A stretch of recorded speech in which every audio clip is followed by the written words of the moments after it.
All right, give me the mic live again. It's a pleasure to be here today. Thank you for watching our Give Me the Mic live. This is an I am segment.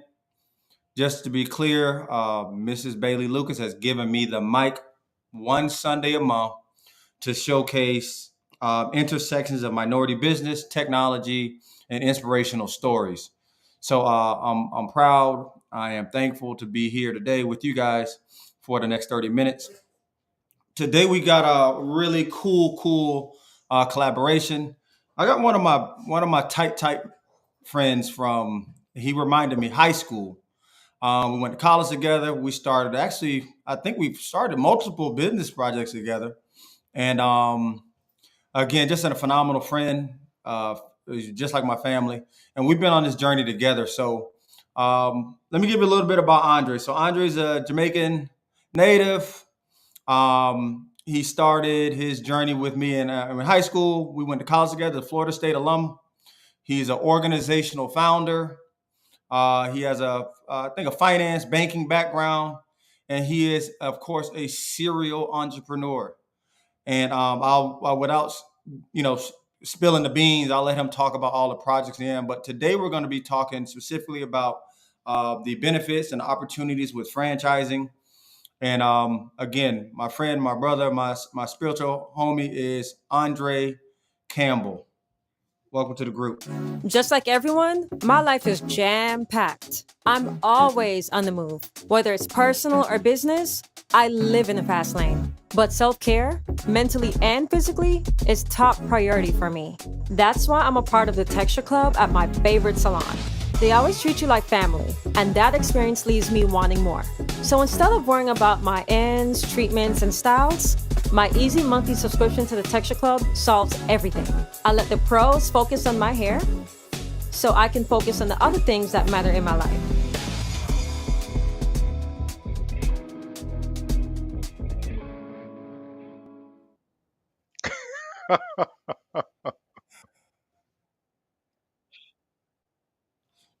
Welcome, Andre.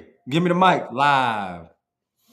Thank you Thank for you. Andre. First, thank you for taking this opportunity. I know this is a busy Sunday. My guy is a family man, and I know your Sunday's hectic. I appreciate you spending the time with us today. And without further ado, welcome to the show, Andre Campbell with the Franchise Executive. Thank you. Thank you for having me on. It's a pleasure to be on with you gentlemen today, and those who are watching and those who will be watching in the future. So really appreciate the time to come on and share more about franchising and business opportunities. All right. And again, so I guess my goal today would be to get our whoever listens some more information about franchise. Hopefully, we get a deal closed to get you a franchise.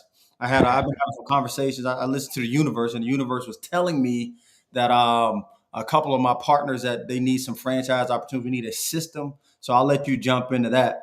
But so first, we asked for like a quick elevator pitch. So if you got like a 60 to 90-second elevator pitch about the franchise executive. Yeah. Uh, Shoot. Yeah, so let me tell you a little bit. Let me start with my background. So I started as Sylvester said, we went to Florida State. We're always entrepreneurial. In my opinion, we're natural in that area. That's God given. So we started businesses then, and we continue to go off into the corporate world. You went into the family business, etc. And we started learning more and more about entrepreneurship through experience. Right? It's not only that we got the education from it, but also it was an opportunity to actually try these businesses. Cleaning carpets was our first business, like we had talked about a little bit earlier. Going up 3 to 4 flights of stairs after a FSU party and trying to get Kool-Aid stains up, right? It's not all glamour and glitter like many people make it, especially in the social media era that we live in today. But the reality is that we learned so much then. You know, so much in those early stages. So, long story short, after graduation, went into the corporate world, did corporate finance for a little bit, and then I went over to Edward Jones, got my Series 7 and my 66, where I became a financial advisor. Got my life, health, and variable annuities because I wanted to move into the financial space. That's another space that we have always dabbled in, even in high school. Stocks, penny stocks days, if you remember. My discount broker. Hmm. So went over to FA, the FA role, learned, grew a book, and then went over to a mutual insurer, Mass Mutual, and learned the life insurance side. Whole life, term life, universal life, put those together, and I ended my FA career at Merrill Lynch, where I was able to help quite a few people manage uh, a few $1 million in terms of management of their retirement funds, etc. But one of the things that was big to me was always owning a business. Again, I had that itch, always did. It never went away. And I no longer wanted to answer to somebody. I wanted to have freedom of time. I wanted to have freedom of income, and also be able to have the generational option to pass something to my kids if they decided that was the route they were going to take. Right. So from there, I went into and acquired a Avis rental car franchise out in Pompano Beach East. That was the first foray out of corporate America. Did that for about 2 years. We ran that. And then I acquired a property and casualty insurance. I got my broker's license for home, auto, health insurance. Acquired property and casualty franchise called Brightway Insurance. There are about 300 locations across the country. Large independent franchise PNC agency. Got there and then basically grew that location for about 4 years, and then that's when I got a different taste of the business, which was the exit strategy, right? I Hmm. was able to scale and grow the business, which at the time, to be honest with you, I didn't know that's what I was doing, but the reality is that that's how it happened. From there, I acquired a pool franchise, swimming pool franchise, got into that business. And to be quite honest, it was a business that I was like, man, this is a little bit different than I want to do at this point in my life. Hmm. It was very in depth, it's very staff heavy. That was a Hmm. big thing right there. We're gonna Staff, touch on that one too, Dre. yeah, yeah, touch on that. And essentially from there, I sold off the assets in that business right before COVID, and essentially from there was through the COVID period thinking about my next franchise. One of the things that came back to me was I was contacted by a franchise firm that said, "Hey, listen, you had the advising piece, right? You've helped people build their finances. You understand retirement planning. You understand vision. You understand all of that, and you understand business ownership. And you've been a franchise owner. Why don't you look at starting your own franchise consultancy company?" Right. So that's what I did. I aligned with a greater franchise association. I established the franchise executive, which we're aligned with over 400 plus franchises across the country, including helping people to not only in the US get into different industry and franchises, but even internationally be able to purchase a franchise in the US and acquire a US visa, which is a very interesting area that's being utilized a lot today. So that was the birth of the franchise executive. And basically that's how it all started. And now I'm able to assist people daily on helping them vet solid franchise businesses. Right. So, okay, thank you for that, Andre. So, with that being in a totality, like let's hone in on certain kind of communities because when we talk franchise, I remember hearing like Shaquille O'Neal. He has like all these Pepsi franchises. He has this franchise. I remember hearing people that already got a whole bunch of money that kind of like they owned all these franchises. But I didn't see many minority community people in the minority community. We're not going to go too deep into the minority community, but the minority community having a franchise, access to franchise. Can you speak to kind of what franchising does to minority communities, or any kind of touch points you've noticed in your experience? Yeah, sure. And you're spot on, right? So everybody thinks franchises is always on a larger scale. So it's the Wendy's, it's the McDonald's. I have 10 Papa Johns, just like you mentioned, Shaquille O'Neal, owns quite a few different franchises. But the reality is that majority are usually those independent franchise owners, right? It might be a one franchise business, right?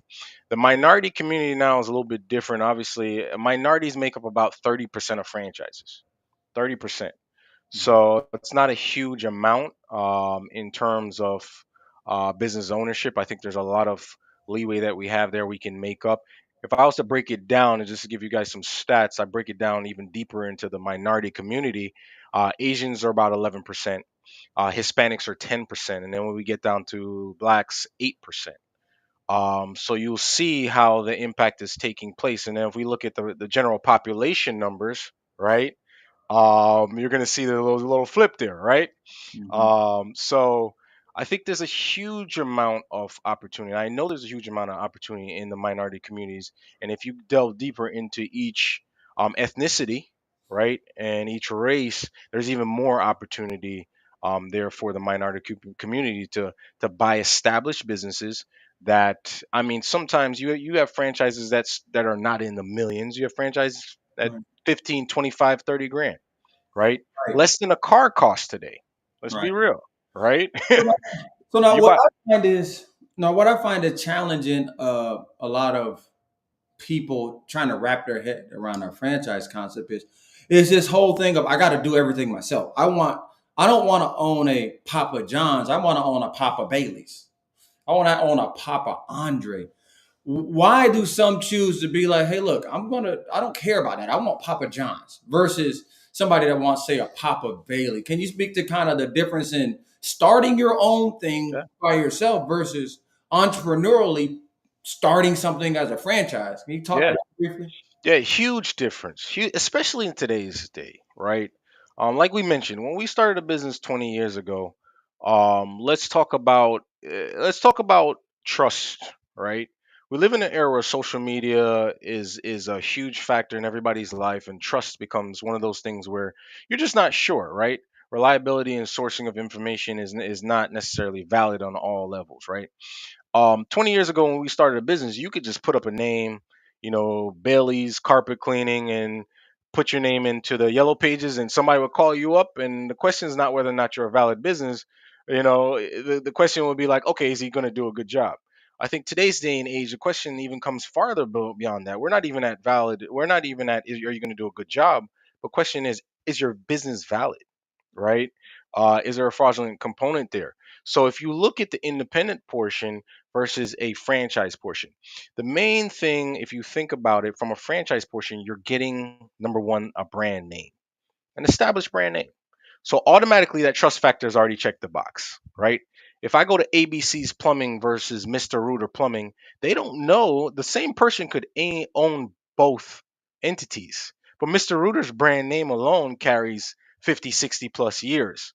They're not thinking, can Mr. Rooter do a good job? But when you have ABC's Plumbing, question is how many, it might just be ABC by himself, one person. Is he going to show up on time? Is there validity in the work? Right, And then now it's even getting even worse to, is he licensed, right. right? And I think, So so and you not to cut you off, but I think a lot of, we deal with this as well, but I think of a lot of it is not really understanding that an owner, you can still be an owner but have a partnership in a brand. Like when you go into a Foot Locker, you don't understand that Foot Locker has licenses to carry Reebok, Nike, and Adidas. mhm, There are partnerships there. And even yeah, like you look at the owner of an NFL, it's a franchise. Yeah, you own the Detroit Lions, but you are part of the NFL franchise. I think a right, lot of our challenges is trying to really look big picture. Like I'm not just buying somebody else's name. I'm partnering with a system right. that's already been established. And does that accelerate the learning curve for entrepreneurship for you? I mean, definitely, 100%. Like I mentioned, you're going to start with an established brand name. You're starting with an established team, right? Mm. So, one of the things that you're investing in a franchise is that you already have someone who has done it before. The company has done it before hundreds of times, right? In various locations, too. Because as you and I both know, the reality is that you can start a business in one location and go down the street 50 miles. and it has two totally different outlets, right? The output becomes different. With the franchise, they're cutting through that. Before you even invest in a franchise, you're going to talk about those locations. You're going to look at demographics, right? And an independent business, independent owners don't have usually don't have the resources or the time, or Right. even to be able to delve that deep into it. Right. So we talk about brand name, we talk about systems, we talk about business coaches. Another Right. thing a franchise, every franchise has is you have a business coach, right? When I'm in my franchise with the franchise I own, and essentially every week I meet with a business coach that holds me accountable as well. Independent business, it's you by yourself, and we all know that usually more times than none, if you have Everybody no needs accountability. accountability, yep, if you have no Everybody needs accountability, accountability. you're not going to get it done. Um, let me How? get let me just get deep into one other thing that is a key difference between independent and franchise and non-franchise business. Marketing systems today, right? I go back to the beginning. 20 years ago, you can open up a business and you put your name in the yellow pages and people call you up, right? Or you put flyers and people call you up. Today, you have Instagram, you have Facebook, you have TikTok, you have direct marketing, you have PPC, you have Google AdWords. If you're going PPC, you're going to do Facebook PPC. So Right. you have multiple channels. And the challenge is for non-franchise businesses is to be able to decipher which is going to work best for their business, right? At the most expedient time so that they don't run out of cash flow. Right. Usually, by the time they've found out that, oh, direct mail works for this business better here in this location, the money's done Yeah.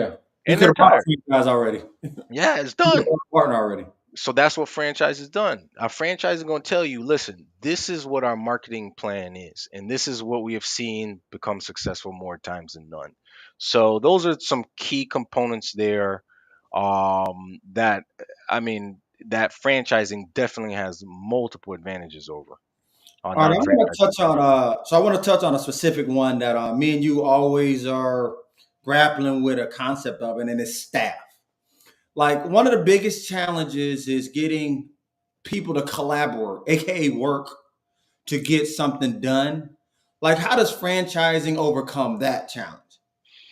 You're talking about even on the initial staffing, getting Yeah, them staffing to challenge. Like, okay, so I got this great brand. I got Papa John's. How do I get people to like? How does franchising start to work versus Joe's Pizza down the corner? Well, number one, we back to brand name again, Right. right? If I'm applying to something, I want to apply to a job that I know has a bigger brand name. Why? Because there's systems in place, Mhm. right? And number two, the question of whether or not Joe's going to shut down next week versus Papa John's, you don't even think about that when you're applying, right? Right.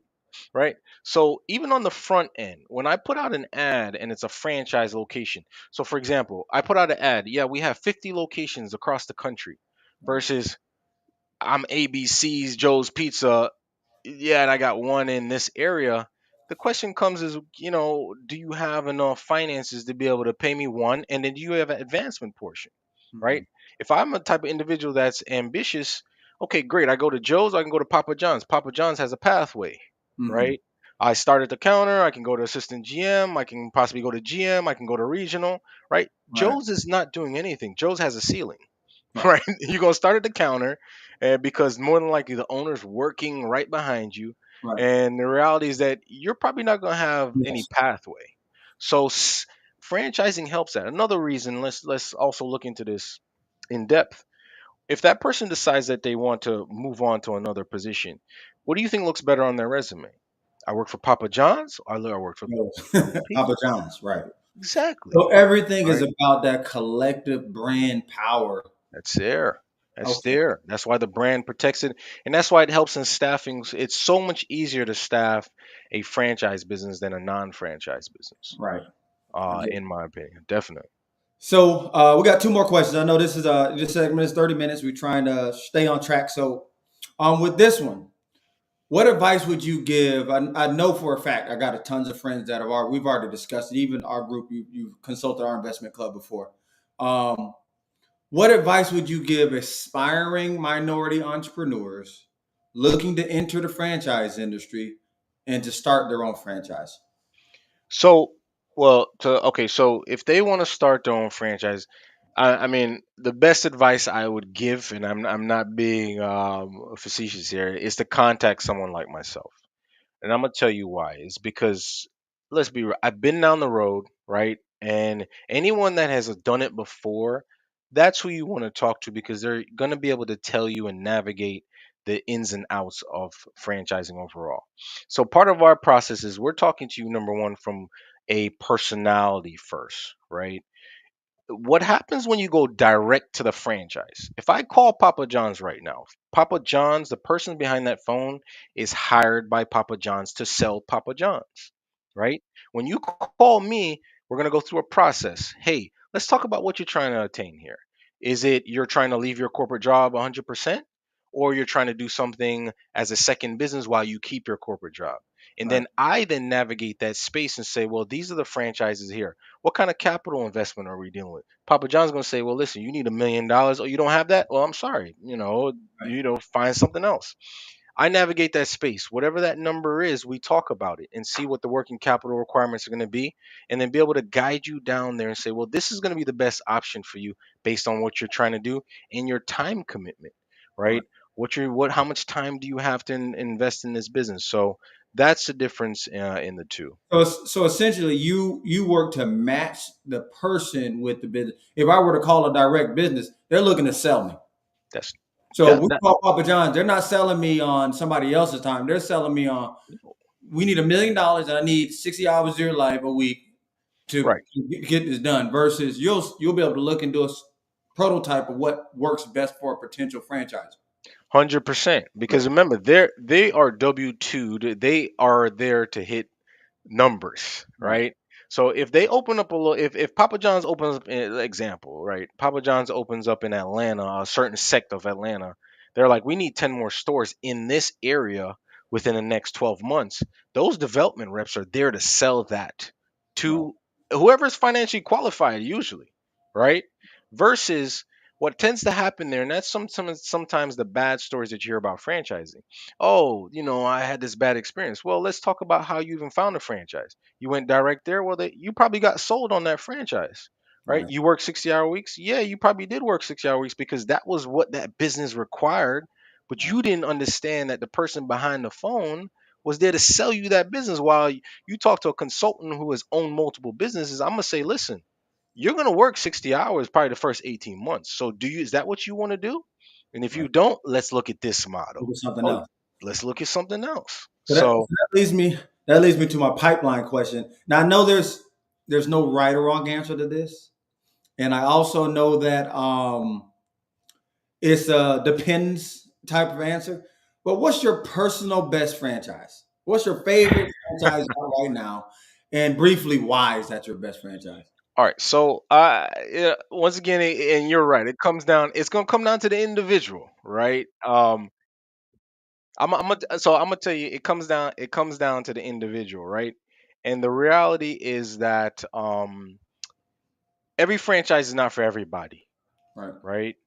There's capital requirements, there's time constraints, there's staffing numbers, and overall what the person wants to do with the franchise in the long term exit strategy, Mm-hmm. right? However, if let's talk about popular industries. I can give you some Mm-hmm. popular industries right now. So popular industries is like home services. That Mm-hmm. is like garage doors. That is front doors. That is the cleaning industry. Those are big services right now. AC, plumbing, things of that sort, right? And the reality is that we've moved into a time where a lot of households are both people are working now, right?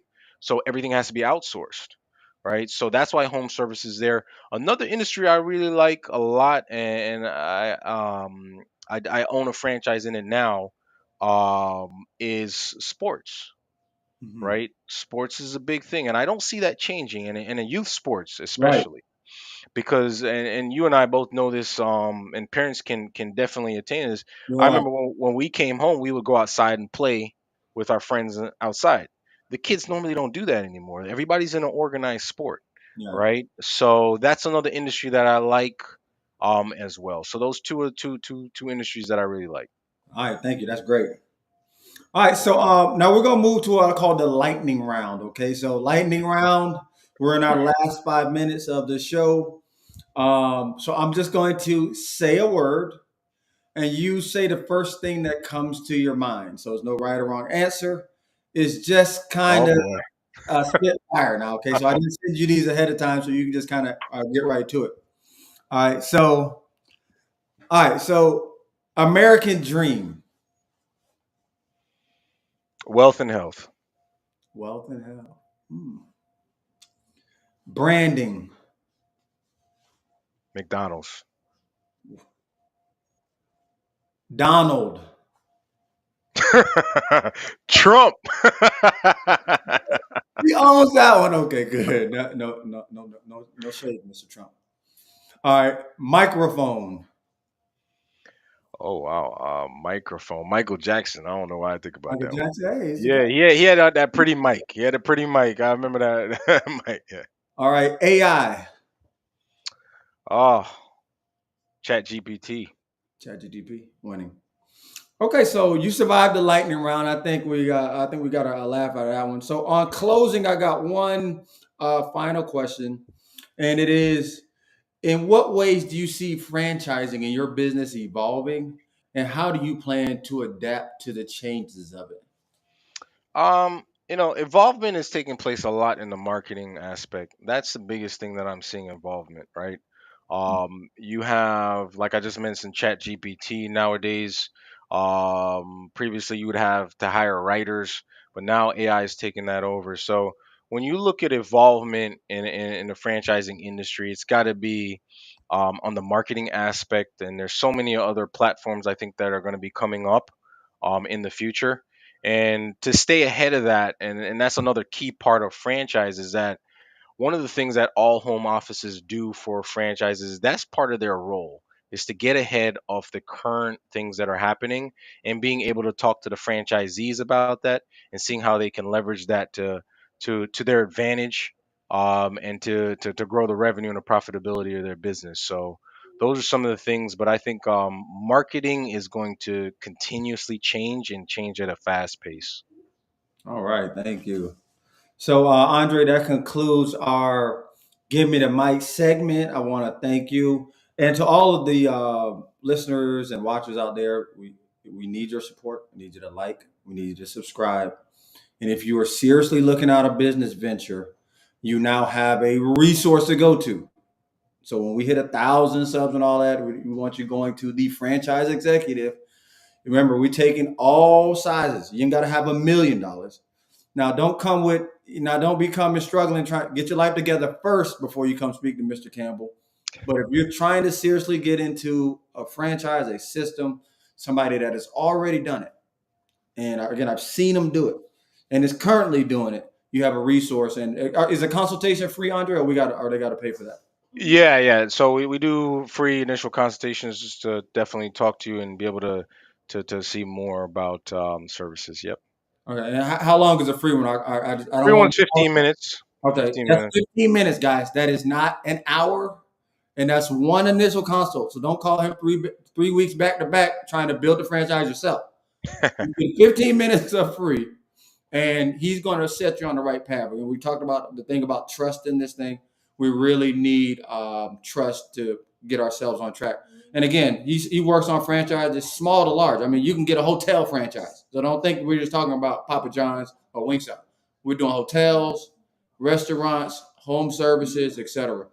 And again, like, subscribe, share with your friends, and we'll be back next. I'm back on. We'll be back next week, but I'll be back on the end of the month on the IM segment. And we want to thank you, Andre. Thank you guys for watching. Thank Give me you. the mic live. Appreciate it. Thank you.